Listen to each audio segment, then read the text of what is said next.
So magandang araw po sa inyong lahat mga minamahal kong mga kababayan. So muli po nandito na naman po tayo sa ating pong programang Reaction Movie Rato ko.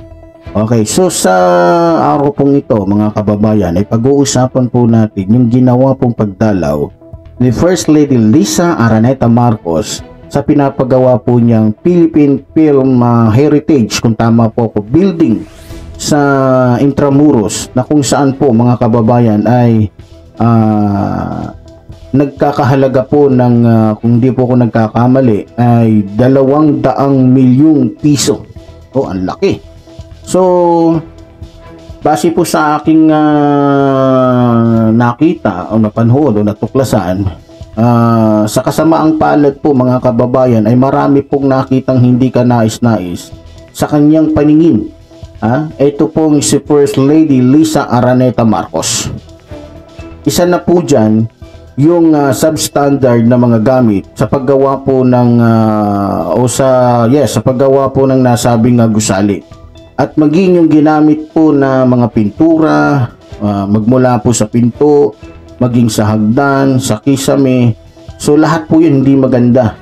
So dahil po sa nakita ng unang ginang na hindi po maganda ang pagkakagawa, na siya pong naging dahilan na kung saan po ay talagang nakita po ng taong bayan o maging ng mga media yung galit po na mukha ni First Lady Liza Araneta Marcos.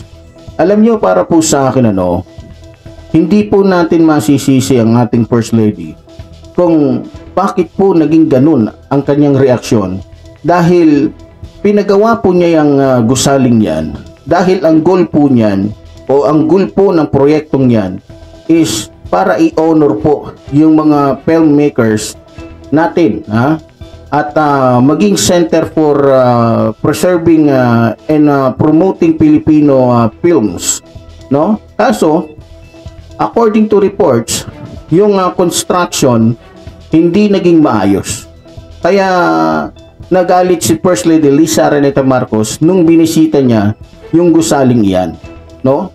Nakakahiya lang kasi dapat yung building na yan o yung building na yon ay symbol ng pagpapahalaga natin sa culture and arts, diba?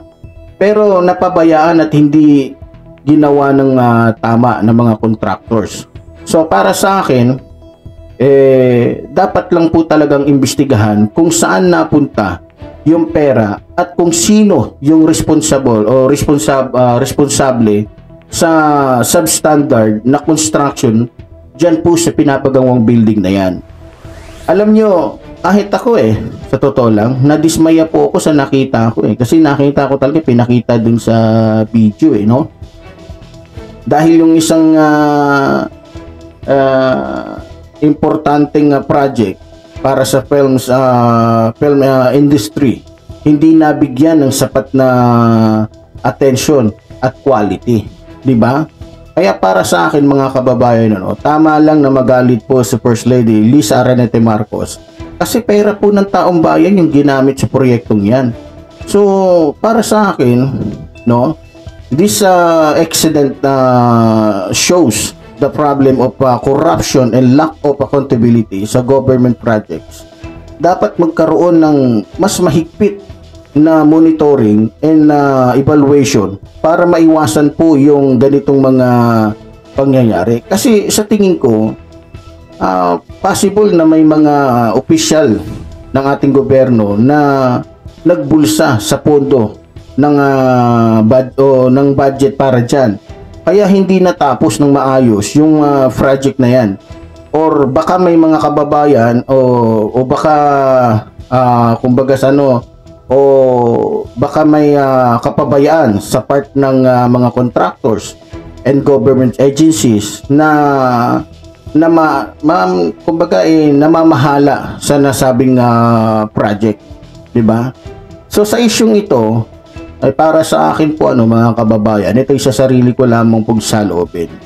So sa issue pong ito, hangad ko lang po I hope na magkaroon ng malaliman pong investigasyon sa isyung ito at papanagot po yung mga responsable sa kapalpakan na ito.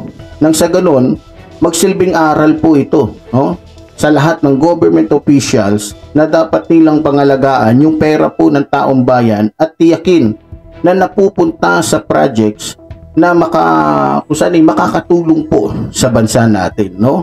Alam nyo, basically kung ako ang tatanungin ninyo, mga kababayan, kailangan